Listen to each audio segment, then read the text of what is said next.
ਸਤਿ ਸ਼੍ਰੀ ਅਕਾਲ ਜੀ, ਬਹੁਤ-ਬਹੁਤ ਸਵਾਗਤ ਤੁਹਾਡਾ। ਪ੍ਰੋਗਰਾਮ ਦੇਖ ਰਹੇ ਹੋ ਉਡਾਰੀ ਵਿਦੇਸ਼ਾਂ ਨੂੰ ਤੇ ਮੈਂ ਹਾਂ ਪ੍ਰੀਤ।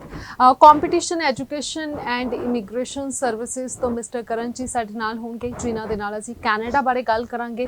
ਹੁਣ ਰੀਸੈਂਟ ਬਹੁਤ ਸਾਰੇ ਬੱਚਿਆਂ ਨੇ ਹਜੇ ਅਪਲਾਈ ਕਰਨਾ ਹੈਗਾ, ਕਿਹੜੇ ਬੱਚੇ ਕਰ ਸਕਦੇ ਨੇ, ਕਿਹੜੇ ਨਹੀਂ ਕਰ ਸਕਦੇ ਨੇ, ਕਿਹਨਾਂ ਨੂੰ ਹਜੇ ਵੇਟ ਕਰਨਾ ਪਏਗਾ ਜਾਂ ਕਿਹਨਾਂ ਨੂੰ ਆਪਣੇ ਪ੍ਰੋਫਾਈਲ ਦੇ ਵਿੱਚ ਸੁਧਾਰ ਕਰਨਾ ਪਏਗਾ, ਕਿਹੜਾ ਇਨਟੇਕ ਰਹੇਗਾ। तमाम ਸਵਾਲਾਂ ਦੇ ਜਵਾਬ ਅੱਜ ਦੇ ਸ਼ੋਅ ਦੇ ਵਿੱਚ ਮਿਲਣਗੇ ਤੁਹਾਨੂੰ। ਸਭ ਤੋਂ ਪਹਿਲਾਂ ਸਵਾਗਤ ਕਰ ਲੈਂਦੇ ਹਾਂ। ਹੈਲੋ ਸਰ, ਵੈਲਕਮ ਟੂ ਦੀ। ਸਤਿ ਸ਼੍ਰੀ ਅਕਾਲ ਜੀ। ਸੋ ਜੀ, ਕੰਪੀਟੀਸ਼ਨ ਐਜੂਕੇਸ਼ਨ ਦੇ ਨੰਬਰ ਲਗਾਤਾਰ ਟੀਵੀ ਸਕਰੀਨ ਤੇ ਫਲੈਸ਼ ਹੋ ਰਹੇ ਨੇ। ਤੁਸੀਂ ਨੋਟ ਕਰ ਲਓ, ਆਫਿਸ ਦੇ ਐਡਰੈਸ ਵੀ ਨੋਟ ਕਰ ਲਓ, ਪਹੁੰਚੋ ਆਫਿਸ ਦੇ ਵਿੱਚ। ਸੋ ਸਰ, ਸਭ ਤੋਂ ਪਹਿਲਾਂ ਤਾਂ ਲੋਕ बहुत सारे मैसेजेस आते हैं, ਤੁਹਾਨੂੰ ਕਿੱਦਾਂ ਮਿਲ सकते हैं? स्पेशली डायरेक्ट ऑफिस में आकर मुझसे मिल सकते हैं, कोई प्रायर अपॉइंटमेंट की ज़रूरत नहीं है। सीधा आपने मेरे competition education and immigration services के मोहाली ऑफिस में आना है। सीधा रिसेप्शन पर आपने फॉर्म फिल करना है और मुझसे मिलना है, ठीक है। इसमें किसी तरह का कोई भी संदेह नहीं होना चाहिए कि आप आ रहे हैं ऑफिस में, पहले आप अपॉइंटमेंट लें, फ़ोन करें, बार बार फ़ोन करने पड़े, ऐसा कुछ नहीं है। हमारा काम है स्टूडेंट से मिलना, स्टूडेंट को काउंसल करना और स्टूडेंट को सही गाइडेंस देना। जब तक हम डायरेक्टली आपसे नहीं मिलेंगे, हमें नहीं पता लगेगा आपकी प्रोफाइल के बारे में, क्योंकि प्रोफाइल बहुत अच्छे से जाननी ज़रूरी है। चाहे वो रिफ्यूज़ल केस है, चाहे वो फ्रेश केस है, मुझे जानना ज़रूरी है कि फ्रेश केस भी है तो वो कितने ईजिली निकल सकता है। क्योंकि जहाँ तक मैं बात करूँ ना कोर्सेज़ की, जब तक आपके कोर्स के साथ रेलिवेंट कोर्स नहीं मिलता, जो आपने प्रीवियस इंडिया में कोर्स कर लिया है, उसके साथ रेलिवेंसी में मैं आपको कोर्स नहीं दे पाऊंगा किसी कॉलेज में, तो मैं आपका वीज़ा नहीं ले पाऊंगा। इस चीज़ को भी देखने के लिए मुझे आपसे मिलना ज़रूरी है। और मैं अपने हर बच्चे से मिलता हूं जो मेरे ऑफिस में आता है। हर बच्चे की काउंसलिंग मैं पर्सनली करता हूं, ताकि कोई भी ऐसी काउंसलिंग ना रह जाए जिसका मैं वीज़ा ना ले सकूँ जी। सो बिल्कुल जी, ਤੁਸੀਂ ਇਹਨਾਂ ਨੂੰ ਡਾਇਰੈਕਟ ਮਿਲ ਸਕਦੇ ਹੋ, ਆਫਿਸ ਪਹੁੰਚ ਕੇ ਸਰ ਨੇ ਦੱਸ ਹੀ ਦਿੱਤਾ ਕਿਸ ਤਰੀਕੇ ਦੇ ਨਾਲ ਮਿਲ ਸਕਦੇ ਹੋ। ਹੁਣ ਮੈਂ ਗੱਲ ਕਰਨ ਵਾਲੀ ਖਾਸ ਕਰਕੇ ਜਦੋਂ ਅਸੀਂ ਕੈਨੇਡਾ ਦੀ ਗੱਲ ਕਰਦੇ ਹਾਂ, बहुत ਸਾਰੀਆਂ ਇਸ ਟਾਈਮ ਪਹਿਲਾਂ ਦੱਸੋ कि इस टाइम की सक्सेस रेट चल रहा है? देखिए, कनाडा का सक्सेस रेट इस वक्त काफ़ी अच्छा चल रहा है। अगर मैं और किसी कंसल्टेंसी के बारे में नहीं बता पाऊंगा। अगर मैं कंपटीशन इमिग्रेशन की बात करूं तो अभी तक हमने जनवरी से लेकर अभी जुलाई हो चुका है, तो मोर देन हम 500 प्लस वीज़ास ले चुके हैं, ठीक है। सो एक बहुत अच्छा नंबर है, मैं कह सकता हूँ। और बहुत सारे बच्चों के सपने साकार किए। अच्छा, सबसे अच्छा लगता है उन बच्चों के सपने साकार करना ना, जो बच्चे ना निराश हो चुके होते हैं 2 रिफ्यूज़ल 4 रिफ्यूज़ल लेने के बाद, ठीक है। पीटी की होती है, फिर कहते हैं जी पीटी बेस पे सारे कंसल्टेंट मना कर रहे हैं कि वीज़ा नहीं आएगा। या वो बच्चा जो कहता है जी मेरी स्टडीज़ में गैप बहुत ज़्यादा हो गया, अब गैप इतना ज़्यादा हो गया, मैं वीज़ा कैसे लूँ। उन बच्चों के केस हैंडल करने में बड़ा अच्छा लगता है। और जब उनका वीज़ा आता है, सबसे ज़्यादा खुशी मेरे को होती है। मुझे नहीं पता बच्चों को तो मुझसे ज़्यादा होती होगी, पर शायद उनसे ज़्यादा खुशी मेरे को होती है कि मैं उस बच्चे की हेल्प कर पाया और इस तरह का वीज़ा मैं अपनी कंपनी के लिए ले पाया।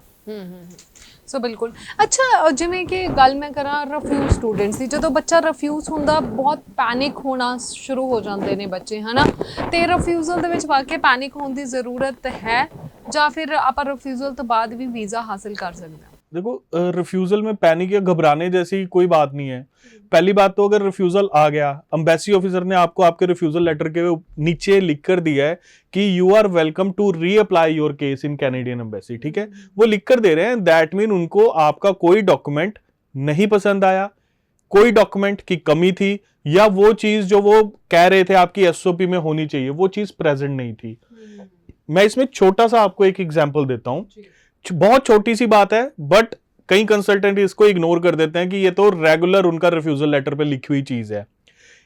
एक बच्चा मेरे पास रिफ्यूजल लेकर आया कि सर मेरा रिफ्यूजल आ गया है, मेरी रिफ्यूजल लेटर पे मिसिंग डॉक्यूमेंट्स, मिसिंग मार्कशीट्स लिखा हुआ है। अच्छा, वो मिसिंग मार्कशीट्स क्यों लिखेंगे जबकि एम्बेसी की सारी मार्कशीट अपलोडेड है। एम्बेसी जानबूझकर या अपने, क्योंकि एम्बेसी का भी एक क्राइटेरिया है, उनका भी एक स्टैंडर्ड है, वो अपना स्टैंडर्ड कम नहीं करेंगे, वो मिसिंग मार्कशीट लिखेंगे क्यों उसके ऊपर। बहुत छोटी सी चीज थी। जब हमने इस चीज को कैंडिडेट को बताया कि इस चीज की वजह से उसका रिफ्यूजल आया है, उस कैंडिडेट का मैं ऑलरेडी वीजा ले चुका हूं और आपने मेरे सोशल मीडिया पर देख भी लिया होगा। उस कैंडिडेट के बैकलॉग थे, जो कि उसने बैकलॉग नहीं लगाए थे अपनी डिग्री में, ठीक है। फर्स्ट सेमेस्टर एक ही साल में 2 बार हो रहा है, तो क्या एम्बेसी ऑफिसर को नहीं पता कि ये बैकलॉग था कि नहीं था? 8 सेमेस्टर उसका 3 बार रिपीट हो रहा है, क्या एम्बेसी ऑफिसर को नहीं पता था बैकलॉग था? हम बैकलॉग नहीं लगाएंगे, वो मिसिंग डॉक्यूमेंट्स, मिसिंग मार्कशीट का रीजन हमारी फाइल में लगा कर देंगे। ठीक है, ये बहुत छोटी सी चीज है। कंसल्टेंट इसको कहते हैं बैकलॉग लगा दिया तो वीजा नहीं आएगा, बैकलॉग मत लगाओ, जबकि सारे कॉलेजेस कहते हैं कि 8 से 10 बैकलॉग हम लोग एक्सेप्ट करेंगे। जब कॉलेज एक्सेप्ट कर रहे हैं तो दैट मीन हमें एम्बेसी को भी बतानी पड़ेगी, क्योंकि आप खुद समझदार है सारे बच्चे। अगर कोई बच्चा 2020 में अपना फर्स्ट ईयर कर रहा है और 2020 में ही सेकेंड ईयर कर रहा है, या 2021 में फर्स्ट ईयर और सेकंड ईयर का रिजल्ट आ रहा है, दैट मीन कहीं ना कहीं बैकलॉग है। ठीक है, तो बैकलॉग को क्लियर बताना एम्बेसी को बहुत ज्यादा जरूरी है। बैकलॉग की हिस्ट्री आपकी एसओपी में डालना भी जरूरी है, साथ के साथ बैकलॉग सर्टिफिकेट भी आपकी फाइल में लगा होना चाहिए। जब आप फाइल एम्बेसी में भेजते हैं ये चीज नोटिस होगी। चलो मैं कहता हूं सभी का वीजा है, खुदा ना खास्ता अगर रिफ्यूजल आता है तो आपके ऊपर मिसिंग मार्कशीट्स का कोई भी क्लोज लगकर नहीं आएगा। ओके, अच्छा एक गल होर भी है कि जिवें कि बैकलॉग कई बच्चे छुपा लेंदे ने, कई बच्चे होर भी बहुत सारे पेपर्स हाइड कर लेंदे। कई मैं देखिया हैगा कि जेकर बच्चे ने कोई +2 ਤੋਂ ਬਾਅਦ ਜਾਂ ਫਿਰ ग्रेजुएशन ਤੋਂ ਬਾਅਦ कोई डिप्लोमा ਕੀਤਾ ਆ है ना, कोई 6 ਮਹੀਨੇ 1 ਸਾਲ ਦਾ, ਉਹਨੂੰ ਹਾਈਡ ਵੀ ਏਜੰਟ ਵੱਲੋਂ ਕਿਹਾ ਜਾਂਦਾ ਹਾਈਡ ਕਰ ਲਓ। ਫॉर एग्जांपल ग्रेजुएशन ਤੋਂ ਬਾਅਦ ਬਹੁਤ ਸਾਰੇ ਬੱਚੇ ਬੀਐਡ ਕਰ ਲੈਂਦੇ ਨੇ, ਉਹਨੂੰ ਕਿਹਾ ਜਾਂਦਾ ਕਿ ਹਾਈਡ ਕਰ ਲਓ ਤੁਸੀਂ। ये हाइड करना सही रहेगा एजुकेशन में? इसका तो बहुत सिंपल सा आंसर है, जो कोई कंसल्टेंट आपको कह दे कि कनाडा में फाइल लगाने के लिए आप वो चीज हाइड कर लो जो आपने ओरिजिनली की है, दैट मीन वो कंसल्टेंट ही आपको वीजा नहीं लेके दे सकता। First step. दूसरी चीज, वो कंसल्टेंट को पूरी नॉलेज ही नहीं है कि आपकी फाइल लगानी कैसी चाहिए। तीसरी चीज, वो कंसल्टेंट आपका तो नुकसान कर ही रहा है, साथ साथ वो हमारा भी नुकसान कर रहा है, क्योंकि फिर बच्चा जो है वो इमिग्रेशन कंसल्टेंट्स के बारे में नेगेटिव हो जाता है कि कंसल्टेंट्स को कुछ पता नहीं होता। ठीक है, वो सभी का नुकसान कर रहा है। तो इससे अच्छा ये है कि जो बच्चा अप्लाई कर रहा है वो खुद भी एम्बेसी की साइट पर जाकर, सीआईसी की साइट पर जाकर पूरे डॉक्यूमेंट की चेकलिस्ट देख ले कि कौन कौन से डॉक्यूमेंट चाहिए। कुछ हाइड करना सबसे बड़ी गलती रहेगी। इन फ्यूचर क्या पता उसी डॉक्यूमेंट की वजह से हमें पीआर मिलनी हो, एक वही डॉक्यूमेंट हो जो हमारी पीआर में अड़चन बना हो। तो कोई भी जो आपने डिग्री खुद की है, डिप्लोमा खुद किया है, बनवाया नहीं हुआ, इसके मैं बिल्कुल अगेंस्ट हूं बनवाने के। जो चीज आपने खुद किया वो एम्बेसी को रिवील करना बहुत ज्यादा जरूरी है। उस बेस पर आपको एडमिशन, उस बेस पर आपको वीजा, क्योंकि उसकी क्लैरिफिकेशन हम एसओपी में दे सकते हैं। जब स्टेटमेंट ऑफ पर्पस में जाता है ना कि बच्चे ने बीए कर ली, बीएड कर ली, फिर बच्चा मास्टर्स करने लग गया, फिर बच्चा एमएड भी करने लग गया, दैट मीन बच्चा पढ़ रहा है, बच्चे ने अपनी पढ़ाई स्टॉप नहीं किया। फिर बच्चा अगर उसके बाद कनाडा जाकर या यूएसए जाकर पढ़ना चाहता है तो बच्चे के मन में पढ़ाई का ही है, ये नहीं है कि वो सेटल होना चाहता है। सेटल तो वो इंडिया में भी हो जाएगा। ठीक है, बच्चा पढ़ना चाहता है, उसके पढ़ने का प्रोग्रेशन हमें एम्बेसी में शो करना है, वीजा जरूर मिलेगा। सो डॉक्यूमेंट हाइड करना मैं बिल्कुल इस चीज को सजेस्ट नहीं करूंगा, ना ही इस चीज को अपने शो पे प्रमोट करूंगा। मैं हमेशा ये बोलूंगा, आपने कोई भी चाहे 3 महीने 6 महीने किसी भी चीज का डिप्लोमा कर लिया है, उसको एम्बेसी के सामने जरूर बताएं। जी, अच्छा एक तो हो गया डॉक्यूमेंट हाइड है ना, एक दूजे पासे डॉक्यूमेंट बनाए भी जाते हैं। फॉर एग्जांपल गैप आ गया बच्चे की पढ़ाई दे विच, बहुत सारे डॉक्यूमेंट डिग्रीज। मैंने पहले बोल दिया इस चीज में तो मैं बात करना ही नहीं पसंद करता कि बनवाए डॉक्यूमेंट या डॉक्यूमेंट हाइड किए, क्योंकि ये चीज की नॉलेज हम बच्चों को दें क्यों। जी, अच्छा एक तो हो गया, चलो ठीक है डॉक्यूमेंट कोई डिप्लोमे ਦੇ ਬਣਾ ਲਏ, ਕੋਈ ਗੈਪ। ਇੱਕ ਦੂਜੇ ਪਾਸੇ ਇਹ ਵੀ ਹੁੰਦਾ ਕਿ ਬੱਚੇ ਦੀ ਸਟੱਡੀ ਦੇ ਵਿੱਚ ਗੈਪ ਆ, ਹੁਣ ਅਸੀਂ ਗੈਪ ਨੂੰ ਜਸਟੀਫਾਈ ਕਰਨ ਦੇ ਲਈ ਕੋਈ ਜੌਬਸ ਦੇ ਨਕਲੀ ਡਾਕੂਮੈਂਟਸ ਬਣਵਾ ਲੈਂਦੇ हैं। फिर वहीं पर इस बारे में तो मेरे शो में बात ही नहीं होगी, चाहे वो नकली डॉक्यूमेंट हो, किसी भी तरह के डॉक्यूमेंट पे मेरे शो में हम क्या कहते हैं उडारी विदेशा दे सोच, हम ये वाली बात ना ही करें, क्योंकि यहाँ पर सिर्फ जेन्युइन कंसल्टेंट बैठते हैं। ठीक है, और ये बात हम नहीं करेंगे। और हम मैं सभी जो मैम ने बोला है, वैसे मैम बिल्कुल ठीक बोल रहे हैं कि ये डॉक्यूमेंट बनते हैं, पर मैं सभी को ये बोलना चाहूंगा कि ये डॉक्यूमेंट मत बनवाएं, अपनी स्टडी के साथ खिलवाड़ मत करें। 16-17 लाख रुपए आपके पेरेंट्स का लग रहा है, जो हार्ड अर्न मनी है, बहुत मेहनत से कमा रहे हैं। ठीक है, वो 1 मिनट में मिट्टी हो जाता है अगर एम्बेसी ऑफिसर को किसी भी नकली डॉक्यूमेंट के बारे में पता लगता है। सो आप अगर गैप के साथ भी हैं, आपके पास बहुत तरीके हैं। आप अपने फादर का बिजनेस है, फादर का बिजनेस ज्वाइन कर सकते हैं उस गैप को क्लियर करने के लिए। आपके फादर फार्मर है, आप फार्मिंग ज्वाइन कर सकते हैं उस गैप को क्लियर करने के लिए। जो ओरिजिनल है उसी को ज्वाइन कर लो। जरूरी थोड़ी है कि हम कोई उसमें कोई एक्स्ट्रा ऐसा डॉक्यूमेंट जोड़ दे जो थर्ड पार्टी से लिया गया है। ठीक है ना जी। सो इस बात को हमारा बोलने का यही मतलब था कि हम सिर्फ और सिर्फ आपको गाइड करेंगे उन डॉक्यूमेंटेशंस के लिए जो आपके घर में, आपके पास, आपके कॉलेज, आपकी जॉब, आपके फादर के बिजनेस से पड़े हुए हैं। और किसी टाइप का डॉक्यूमेंट कंपटीशन इमिग्रेशन ना एक्सेप्ट करेगा और ना ही प्रमोट करेगा। चलो आप डॉक्यूमेंट्स की गल नहीं करते, कोर्सेज की गल कर लेने है ना कि एक रिफ्यूजल आती है क्योंकि बहुत सारे बच्चे जो कोर्सिस ਨੂੰ ਲੈ ਕੇ ਅਲਰਟ नहीं होंगे। बच्चों ਨੂੰ लगता है कि एक नॉर्मल जी गल है, जो मर्जी मैंने कोर्स मिल जाए है ना, मैं चलो कैनेडा पहुंच जा, आस्ट्रेलिया पहुंच जा। कोर्स सिलेक्शन कितनी जरूरी है? वीजा ही मैम कोर्स सिलेक्शन के ऊपर है। अब मैं किसी मेडिकल के बच्चे को अगर बिजनेस का कोर्स दे दूंगा तो मेरे ख्याल से वीजा तो नहीं आएगा उसका। मेडिकल के बच्चे को मुझे आगे मेडिकल प्रोग्रेशन का कोर्स देना पड़ेगा, आर्ट्स के बच्चे को मेरे को आर्ट्स का कोर्स देना पड़ेगा, कॉमर्स के बच्चे को accounting, marketing, international business course देना पड़ेगा, नॉन मेडिकल का बच्चा है मुझे उसे कोई इंजीनियरिंग का डिप्लोमा या बैचलर इंजीनियरिंग देनी पड़ेगी। सो कोर्स प्रोग्रेशन तो सबसे जरूरी है कनाडा में वीजा लेने के लिए। मेडिकल वालों को सबसे ज्यादा प्रॉब्लम आती है क्योंकि कनाडा में मेडिकल कोर्सेज आगे परस्यू करने के लिए मैथमेटिक्स चाहिए होता है +2 में, और 99% बच्चा पंजाब में या हमारी स्टेट्स में ऐसा है जो +2 में बायो के साथ मैथमेटिक्स नहीं करता। वहां सबसे ज्यादा प्रॉब्लम आती है, बट उस प्रॉब्लम को भी ओवरकम करने के लिए हमारे पास कोर्सेज है। जैसे मैं कहता हूँ बायोमेडिकल इंजीनियरिंग विदाउट मैथमेटिक्स मिल जाता है, बायोलॉजी का कोर्स विदाउट मैथमेटिक्स मिल जाता है, ठीक है। Occupational health therapist, physiotherapy assistant का कोर्स हमें विदाउट मैथमेटिक्स मिल जाता है। अगर मैं बात करूं ऐसे हजारों कोर्सेज है मेडिकल वालों के लिए भी जो विदाउट मैथमेटिक्स मिलेंगे। सिर्फ क्या होता है हम सर्च करने से बचते हैं कहीं ना, और जल्दबाजी में हम वो कोर्स ले लेते हैं जो इरिलेवेंट होते हैं। टीचिंग असिस्टेंट का कोर्स है, बहुत अच्छा कोर्स है अगर कोई मेडिकल वाला बच्चा करना चाहता है, ठीक है। और साथ ही साथ अगर मैं नॉन मेडिकल की बात करूं, मैं बता चुका हूं इंजीनियरिंग का कोर्स लेकर जाइए किसी भी। अगर कोई आपको गाइड करता है कि नॉन मेडिकल वाला बच्चा सोशल वर्क, मेरे पास आया बच्चा कहता जी कि मैंने नॉन मेडिकल हुई है, मेरे को सितंबर इनटेक चाहिए था, सितंबर इनटेक में कोर्स नहीं था, मेरे एजेंट ने बोला सोशल सर्विस वर्कर का कोर्स ले ले, और कॉलेज भी ऐसा उसने नॉन मेडिकल के बेस पे सोशल सर्विस वर्क, क्योंकि प्राइवेट कॉलेज था, सोशल सर्विस वर्कर का ऑफर दे दिया। बच्चे का रिफ्यूजल आ गया, बच्चा कहता है सर आप मेरे को गाइड करो। मैंने कहा मैं तो गाइड क्या करूं, तेरे सामने तेरा रीजन ऑफ रिफ्यूजल, इसमें तो गाइडेंस तेरे को खुद करनी है कि तेरे को इनटेक चाहिए या तेरे को सरकारी कॉलेज और वीजा चाहिए। अब वो बच्चे ने मेरे पास जनवरी इनटेक की फाइल लगाई है, बट वो कहता है सर मेरे को सरकारी कॉलेज और वीजा देना, इसमें क्योंकि उसका नुकसान बहुत ज्यादा हो गया। चाहे प्राइवेट कॉलेज था फिर भी उस बच्चे को नुकसान हुआ है, चाहे नुकसान कम हुआ है क्योंकि पैकेज किया था, नुकसान कम हुआ है पर नुकसान हुआ है। सो नुकसान मेंटली हरासमेंट बहुत हुई है। बच्चे ने पिछले 5-6 महीने से फाइल लगाई थी, वो मेंटल हरासमेंट जो बच्चे और घर वालों के ऊपर होती है, आई थिंक वो पैसा नहीं पूरी कर सकता कोई भी, ठीक है। सो इसलिए कोर्स सिलेक्शन बहुत ज्यादा जरूरी है। और मैं कोर्स सिलेक्शन के साथ एक बात और कहना चाहूंगा, ये हमने यूजी कोर्सेज की बात की,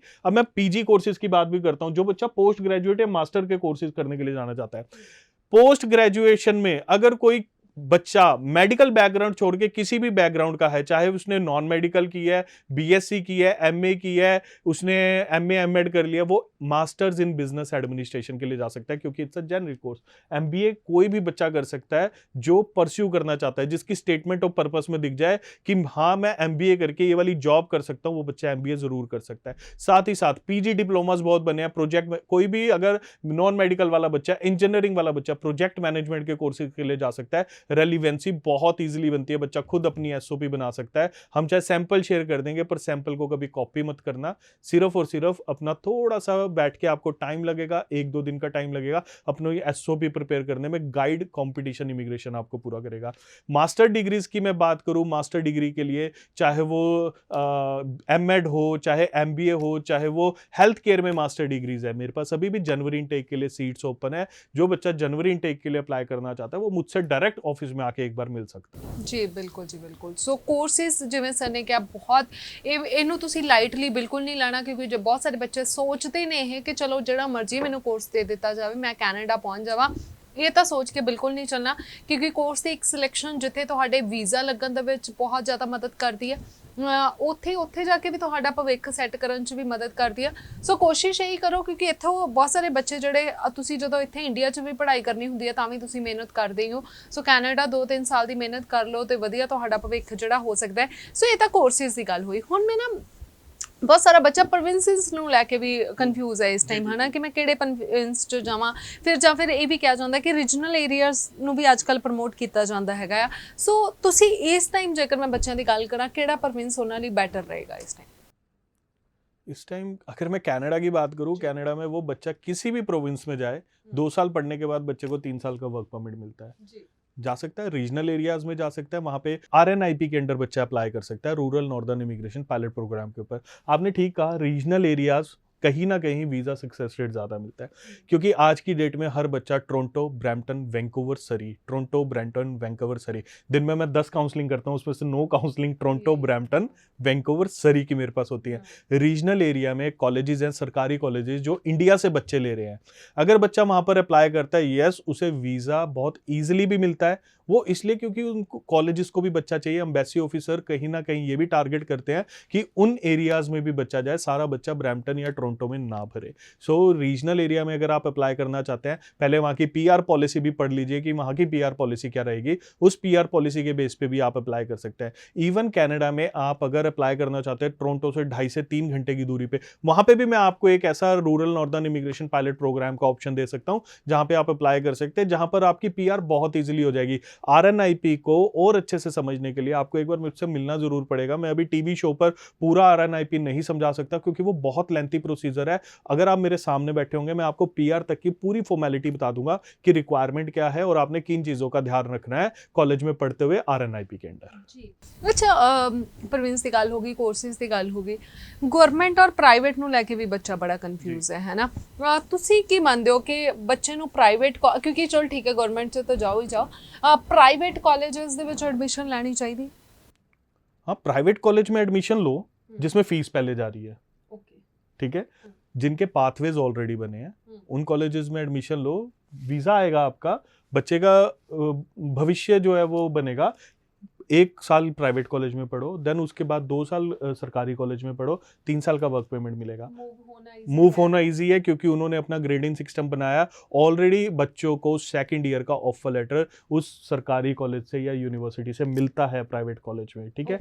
ऐसे प्राइवेट कॉलेजेस चूज करो, ऐसे प्राइवेट कॉलेजेस चूज ना करो कि वीजा से पहले सिर्फ $500 पे करने हैं, बाकी फीस तब देनी है जब वीजा आ जाएगा। ऐसे कॉलेजेस का कोई भविष्य नहीं है, ऐसे कॉलेजेस में रिफ्यूजल ही देखने को मिलेंगे, ठीक है। सो पाथवे वाले कॉलेजेस में जाएं, प्राइवेट कॉलेजेस में जाएं, पर अच्छे कॉलेजेस में जाएं। बहुत से ऐसे कॉलेजेस आपको मिलेंगे जहां पर आप बच्चों की सक्सेस स्टोरीज देख पाएंगे। अगर आप मेरे पास आएंगे, देख पाएंगे सक्सेस स्टोरीज कि बच्चे 1 साल पढ़ने के बाद ऑलरेडी सेकंड ईयर सरकारी कॉलेज में पढ़ रहे हैं और अब वो वर्क परमिट लेने वाले हैं। अच्छा, ਇਹ ਤੁਸੀਂ ਕਿਹਾ ਕਿ ਜਿਹੜੇ ਪ੍ਰਾਈਵੇਟ ਕਾਲजेस, ਪਰ ਹੁਣ ਬੱਚਿਆਂ ਨੂੰ ਕਿੱਦਾਂ ਪਤਾ ਲੱਗੇਗਾ ਅੱਛਾ ਕਾਲਜ ਹੈ? ਬੱਚਾ ਤਾਂ ਅੱਛਾ उसके ਕਾਲਜ लिए है, हमसे मिलना पड़ेगा एक मैं बार। वही कहने लगी हूँ कि ਉਹ ਤਾਂ ਕੰਸਲਟੈਂਟ ਤੇ ਡਿਪੈਂਡ ਕਰਦਾ ਹੈ ਨਾ। ਹੁਣ ਜੇ ਤੁਹਾਨੂੰ ਛੱਡ ਕੇ ਬੱਚਾ ਕਿਤੇ ਹੋਰ ਵੀ ਜਾਂਦਾ, ਬਹੁਤ ਸਾਰੇ, ਕਿਉਂਕਿ ਪ੍ਰਾਈਵੇਟ ਮੈਂ ਇਸ ਕਰਕੇ ਕਹਿੰਦੀ ਹਾਂ ਫਰਾਡ ਵੀ ਹੁੰਦਾ ਨਾ ਪ੍ਰਾਈਵੇਟ ਕਾਲजेस ਦੇ ਨਾਲ। ਸੋ ਕੋਈ ਲਿਸਟ ਹੈਗੀ ਆ ਸਾਨੂੰ ਇੰਟਰਨੈਟ ਤੇ ਮਿਲ ਜਾਏਗੀ कि हाँ ये प्राइवेट कॉलेज तो मूव हो सकते हैं या फिर ये प्राइवेट कॉलेज? देखो, इंटरनेट पर नहीं, हर कॉलेजेस के अपने पाथवे बने हुए हैं। उन पाथवे की आपको लिस्ट मिल जाएगी। आप मुझसे मिल लीजिए, मैं आपको जरूर लिस्ट दे दूंगा। आप उसमें से सिलेक्ट कर सकते हैं कि आप किस कॉलेज में पढ़ना चाहते हैं। बट मैं फिर भी हर बच्चे से यही बोलूंगा कि हर बच्चे की प्रोफाइल सरकारी कॉलेज में पढ़ने के लायक होती है, तो आप फर्स्ट प्रेफरेंस सरकारी कॉलेज को दीजिए। फीस का कोई डिफरेंस नहीं है। सरकारी कॉलेज की फीस $16,000-15,000 से शुरू होती है, प्राइवेट कॉलेज की फीस $18,000 भी है, $14,000 भी है। फीस में कोई डिफरेंस नहीं है, ठीक है। सिर्फ और सिर्फ डिफरेंस किसमें? डिफरेंस यहाँ पे है कि आपको ये बता दिया जाता है कि भाई तेरी प्रोफाइल तो सरकारी कॉलेज में जाने लायक ही नहीं है, तेरी प्रोफाइल पे तो 8 साल का गैप हो गया। सरकारी कॉलेज तो ये बोलेगा कि 8 साल के गैप में मैंने ऑफर ही नहीं देना। कंपटीशन इमिग्रेशन मैं आपको सरकारी कॉलेज का ऑफर लेकर दूंगा, 20 साल का गैप मेरे पास लेकर आ जाइए। सरकारी कॉलेज, सरकारी यूनिवर्सिटी का ऑप्शन दूंगा आपको मैं, जहां पर आपको पहले दिन से ही 2 साल पढ़ने के बाद 3 साल का वर्क परमिट मिलेगा। ओके, सो यानी कि गैप वाले ਬੱਚਿਆਂ ਨੂੰ ਵੀ, ਜਿਨ੍ਹਾਂ ਨੂੰ ਐਵੇਂ ਗੁੰਮਰਾਹ ਕੀਤਾ ਜਾਂਦਾ, ਉਹਨਾਂ ਨੂੰ ਗਵਰਨਮੈਂਟ ਕਾਲजेस ਮਿਲ, ਰਿਫਿਊਜ਼ਲ ਵਾਲੇ ਬੱਚਿਆਂ ਨੂੰ ਗਵਰਨਮੈਂਟ ਕਾਲਜ ਮਿਲਦੇ ਨੇ? रिफ्यूजल वाले बच्चों को भी गवर्नमेंट कॉलेज मिलेगा, गैप वाले बच्चों को भी गवर्नमेंट कॉलेज मिलेगा, लो मार्क्स वाले बच्चों को भी गवर्नमेंट कॉलेज मिलेगा, और साथ ही साथ उन बच्चों को भी गवर्नमेंट कॉलेज मिलेगा जिनके एक मॉड्यूल में 5.5 बैंड है। आप बोलोगे कि आज फर्स्ट टाइम मैंने 5.5 बैंड की बात की है अपने शो पे बैठे बैठे। ये सिर्फ मैं इसलिए कह रहा हूँ कि कॉलेज 5.5 बैंड इसलिए बात कर रहा हूँ कि ये 5.5 बैंड पे भी आप अपना कंडीशनल ऑफर लेटर अप्लाई कर सकते हैं, ठीक है। साथ ही साथ आप आइल्स रिपीट कर लीजिए। जब आपके 6 इंच बैंड हो जाए, कॉलेज की फीस जमा कीजिए, अपनी सीट बुक कर लीजिए, जनरल इनटेक की फीस जमा कीजिए, अपना जीआईसी जमा कीजिए। जीआईसी आप पहले भी जमा कर सकते हैं क्योंकि जीआईसी तो जाना ही जाना है। वो जैसे ही आपके पास ऑफर लेटर आता है, आप अपनी जीआईसी जमा कर सकते हैं। उसमें किसी तरह का कोई खतरा नहीं है, क्योंकि जब बच्चे ने जाना है तो जीआईसी टाइम टेकिंग प्रोसेस है। आप अपना मेडिकल भी पहले करवा लीजिए, ठीक है, सिर्फ और सिर्फ फीस रह जाएगी। जिस दिन आपके बैंड 6 ईच हो जाए, फीस भरने के बाद आप अपनी कनाडा की फाइल लगा सकते हैं। इसलिए मैंने आज 5.5 की बात की है। मैं ये नहीं कह रहा कि 5.5 बैंड पे आप अप्लाई कर दीजिए जी। अच्छा, ਜਿਵੇਂ ਕਿ ਰਿਫਿਊਜ਼ਲ ਸਪੈਸ਼ਲਿਸਟ ਬਣਦੇ ਜਾ ਰਹੇ ਹੋ ਤੁਸੀਂ, ਬਹੁਤ ਸਾਰੇ ਰਿਫਿਊਜ਼ਲ ਕੇਸਿਸ ਆਉਂਦੇ ਨੇ ਤੁਹਾਡੇ ਕੋਲ।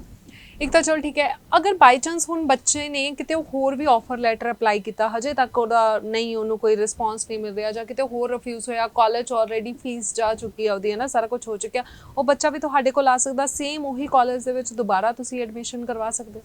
बिल्कुल जी बिल्कुल। वो बच्चा आए मेरे पास, मैं उसका कॉलेज बिल्कुल चेंज नहीं करूंगा अगर नुकसान हो रहा होगा बच्चे को।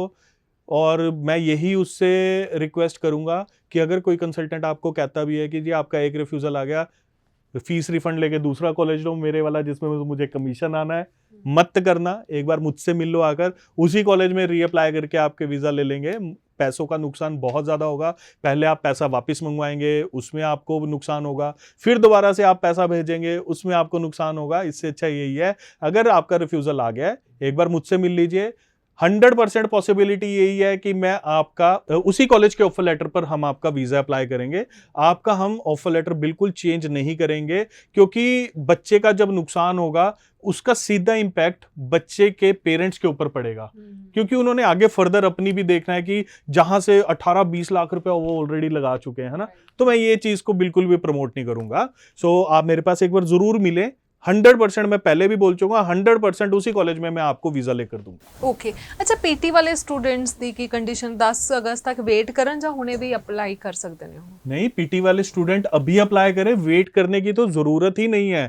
अभी रिसेंटली मेरा पीटी पर वीजा आया सिर्फ 3 दिन में। पहले मैं पीटी पे रिफ्यूज्ड बच्चों का ऑलरेडी वीजा ले चुका हूं। पीटी में अभी कोई एम्बेसी का ऐसा अपडेट नहीं आया कि आपको 10 अगस्त तक वेट करनी पड़ेगी। आप पीटी पर अप्लाई करें, अपना टाइम वेस्ट मत करें। अगर आप सितंबर इनटेक, नवंबर इनटेक, जनवरी, मैं नवंबर इनटेक भी आज मेंशन कर रहा हूं, सरकारी यूनिवर्सिटी में विनीपेग में, अगर आप नवंबर इनटेक लेना चाहते हैं तो आप कंपटीशन इमिग्रेशन के ऑफिस में आकर पीटी बेसिस पर अप्लाई कर सकते हैं। सितंबर है इस टाइम? सितंबर भी अवेलेबल है, नवंबर भी अवेलेबल है, जनवरी इनटेक भी अवेलेबल है। ओके, सो बिल्कुल जी बिल्कुल, ਜਿਹੜੇ ਬੱਚੇ ਹਜੇ ਵੇਟ ਕਰਦੇ ਰਹਿ ਗਏ ਸੀ, ਨਹੀਂ ਲੈ ਪਾਏ, ਹੁਣ ਆਲਮੋਸਟ ਇਹੀ ਸਾਰੇ ਕਹਿ ਰਹੇ ਨੇ ਜੈਨ ਇਨਟੇਕ ਹੀ ਆ, ਪਰ ਤੁਹਾਡੇ ਕੋਲ ਸਿਤੰਬਰ, मेरे पास सितंबर, नवंबर एंड जनवरी तीनों इनटेक अभी पड़े हैं। ਬਿਲਕੁਲ ਜੀ, ਜਲਦੀ ਤੋਂ ਜਲਦੀ ਜੇਕਰ ਜਾਣਾ ਤੁਸੀਂ 2023 ਦੇ ਵਿੱਚ ਹੀ, ਤੇ ਤੁਸੀਂ ਜਲਦੀ ਅਪਲਾਈ ਕਰੋ। ਅੱਛਾ, ਆਫਰ ਲੈਟਰ ਇਸ ਟਾਈਮ ਕਿੰਨੇ ਕ ਟਾਈਮ ਚ ਆ ਰਿਹਾ?